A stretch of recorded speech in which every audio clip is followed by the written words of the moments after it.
제가 어느 날 공동 현관문에 앞에 딱 섰습니다.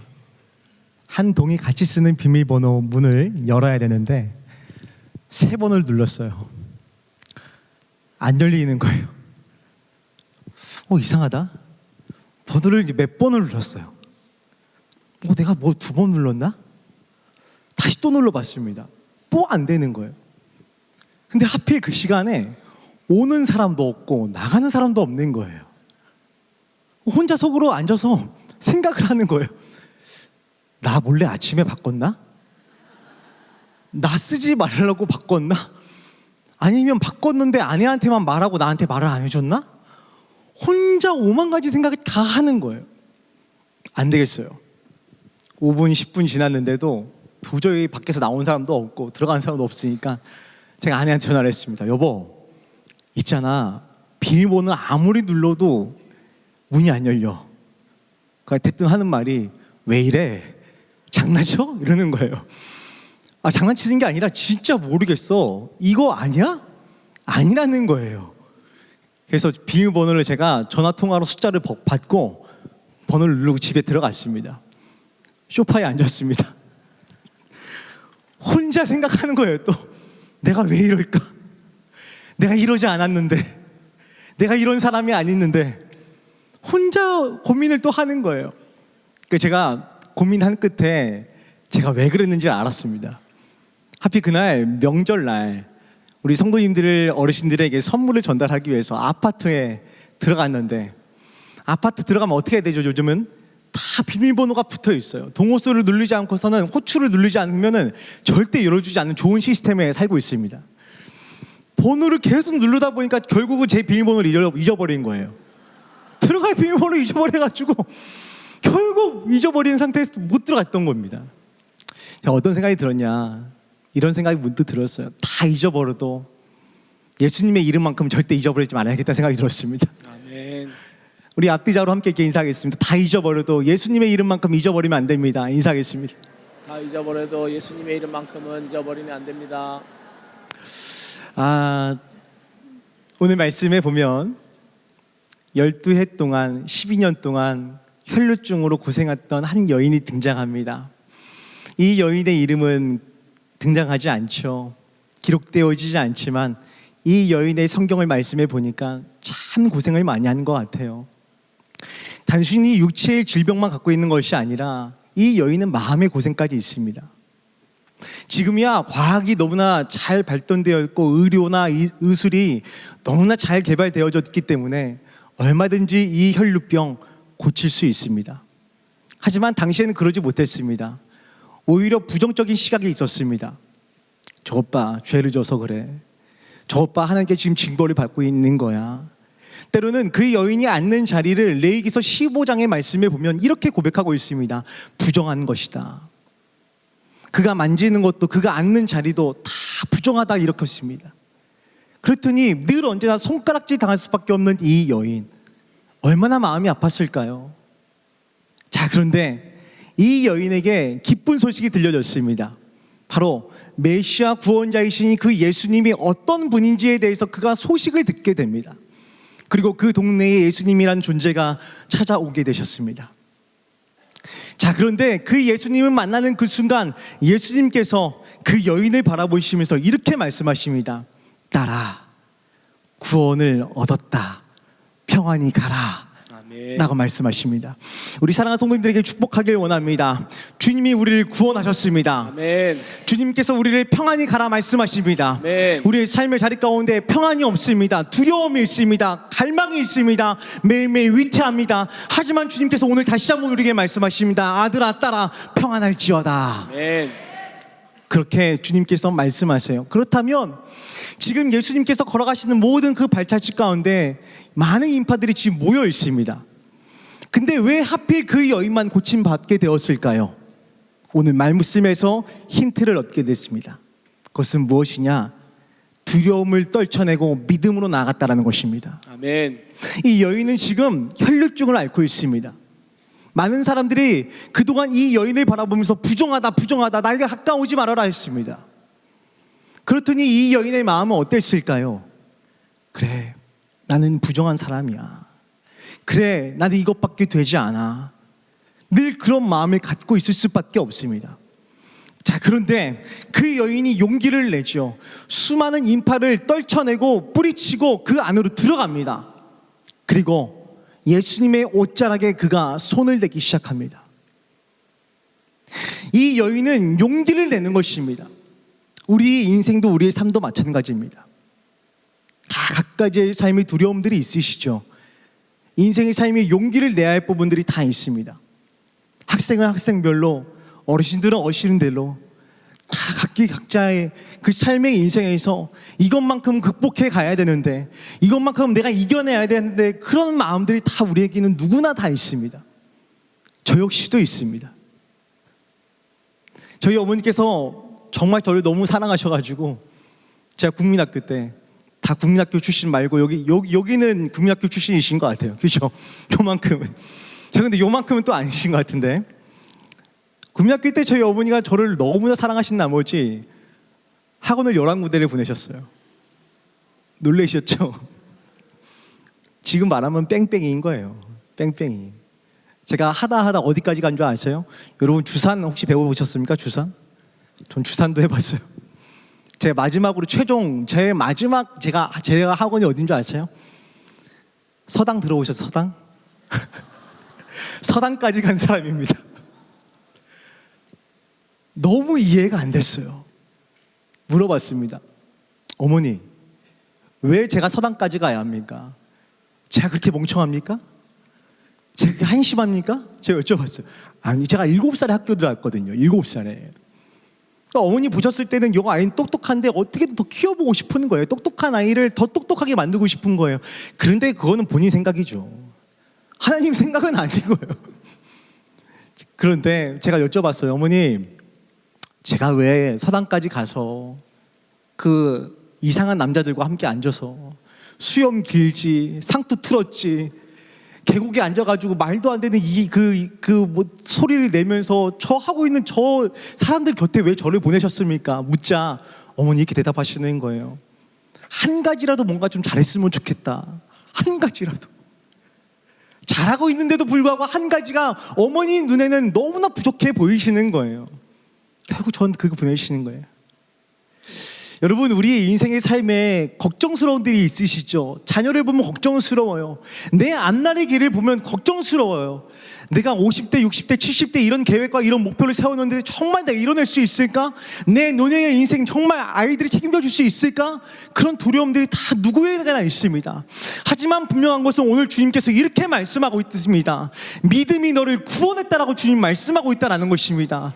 믿음을 갖고 내가 주님 앞에 나아가는 그 믿음을 갖고 주님께서 우리의 인생과 우리의 삶 가운데 찾아오셔서 너의 인생 평안할지라, 너의 인생 내가 책임질지라 주님 말씀하고 있다는 것입니다. 이 복에 근원되어지길 주님의 이름으로 간절히 축원드립니다. 여러분, 이 여인은요 믿음만 갖고 그의 인생의 구원을 얻게 됩니다. 그런데 놀라운 사실은요, 구원만 얻은 것이 아닙니다. 그가 치유받았습니다. 12해 동안, 12년 동안 그 누구도 그를 고치지 못했습니다. 어떤 의사도, 어떤 의학 박사들도 그의 인생의 삶을 고쳐주지 못했습니다. 말씀에 보면 이렇게 고백되어 있습니다. 그가 가진 모든 것을 다 탕비했다라고 고백하고 있습니다. 가진 것을 다 쏟아부었습니다. 가진 것을 어떻게든 전부를 다 끌어모아서 내 병을 고치려고 어떻게든 인생의 삶에서 발버둥 치며 삶을 살아갔던 이 여인이 누구를 만났습니까? 주님을 만났습니다. 근데 주님을 그냥 만난 것이 아닙니다. 어떻게 만났습니까? 그 주님을 랍비라고 생각하지 않았습니다. 말씀을 가르치는 자로서 생각하지 않았습니다.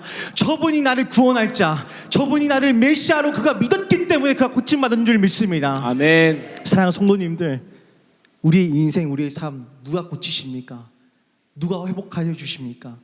오직 주님밖에 없는 줄을 믿습니다. 아멘. 주님이 나를 고치시고, 아멘. 주님이 나를 싸매주시며, 아멘. 주님이 나에게 능력 주실 줄을 믿습니다. 아멘. 어떨 때요 그분은 나의 메시아이시며 그분만이 나의 영원한 구원자이심을 내가 선포할 때에 그 능력은, 그 사랑은 우리의 삶의 자리 가운데 온전하게 임할 줄을 믿습니다. 아멘.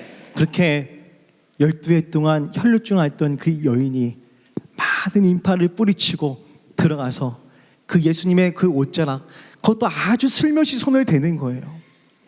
자, 그러자 예수님께서 이렇게 말씀하시는 거예요. 제자들아, 멈춰봐라. 이상하다. 지금 내 몸에서 능력이 빠져나갔다라고 말씀합니다. 분명히 내 몸에 지금 누군가 손을 대었다. 예수님께서 말씀하십니다. 예수님께서 누가 손대는지 몰라서 이렇게 말씀하셨을까요? 아닙니다. 이미 알고 계셨습니다.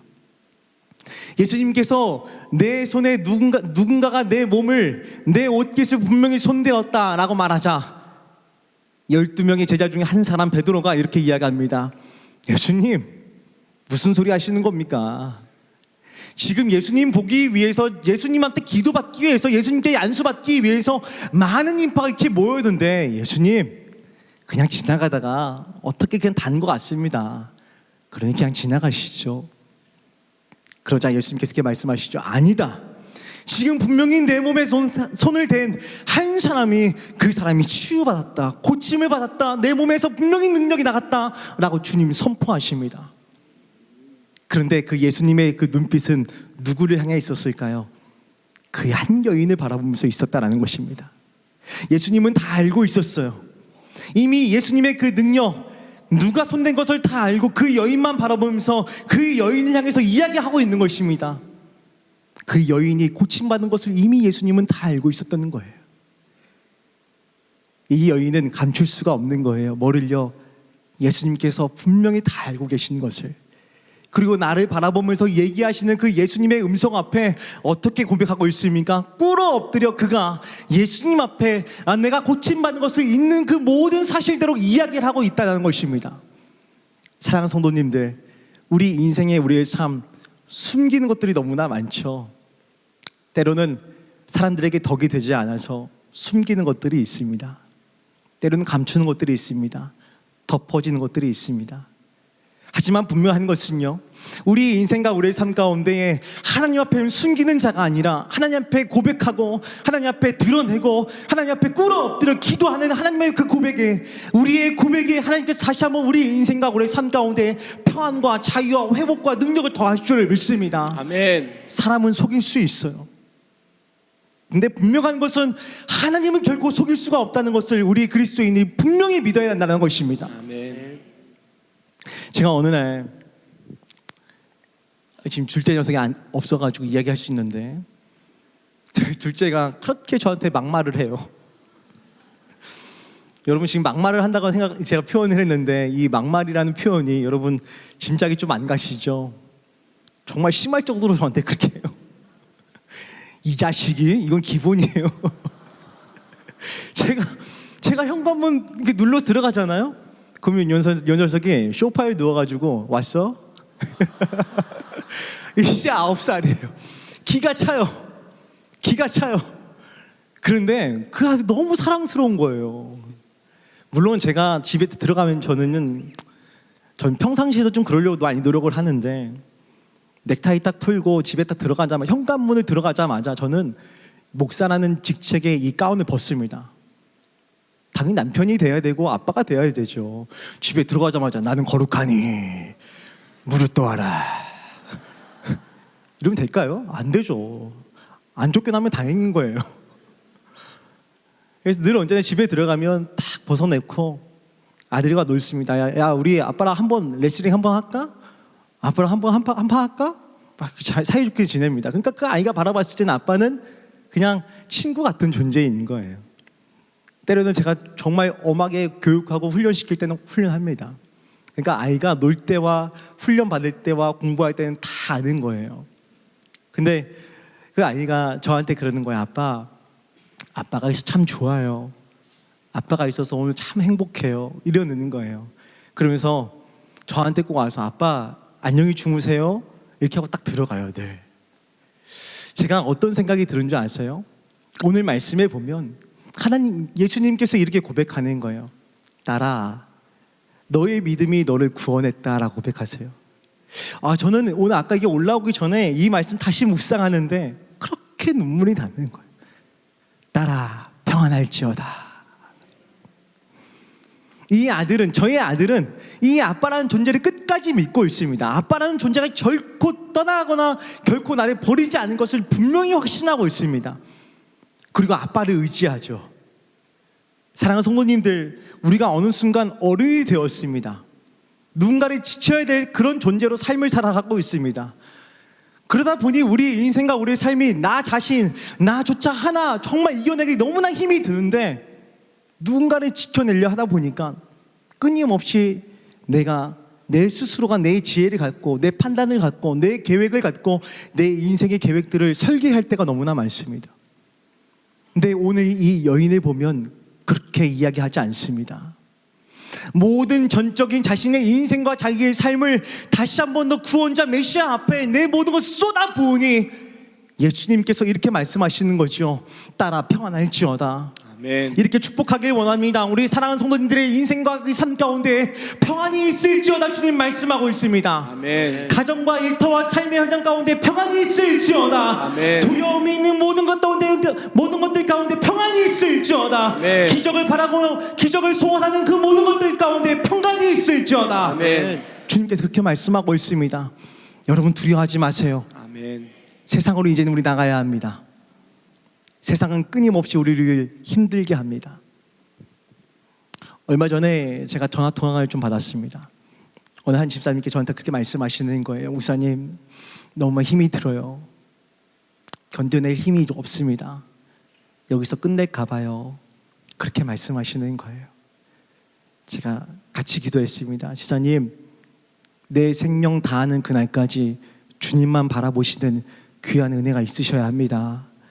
내 마음 내가 지킬 수 없는 거 잘 알고 있습니다. 하지만 분명한 것은 주님께서 지키십니다. 아멘. 그 마음을 붙잡고 함께 기도하겠습니다. 그렇게 함께 축복하며 전화를 마무리했습니다. 사랑하는 성도님들, 이 집사님만큼 삶의 자리에 단 한 번 사는 인생이 왜 이렇게 힘이 들까? 정말 왜 이렇게 버거울까? 내 인생의 시험은 언제 끝날까? 끊임없이 고민하는 성도님들 계십니까? 이 여인과 같이 우리의 인생 우리가 고칠 수 없습니다. 내 인생 주님의 그 옷자락을 붙잡을 때에, 주의 손을 붙잡을 때에, 주의 이름 앞에 내 모든 것을 걸고 주님은 나의 메시아입니다 그렇게 선포할 때에 이 평강이 우리의 평강 되어줄 줄 믿습니다. 아멘. 바라원하기는 한 주간 이 평강의 주인공, 2000년 전 그 시대에 머물렀던 이 여인의 이 고백과 이 믿음과 이 기적이 우리의 기적과 우리의 역사로 새롭게 쓰여지게 되는 귀한 축복의 시간 되어지기를 주님의 이름 간절히 축원드립니다. 아멘. 기도하겠습니다. 하나님.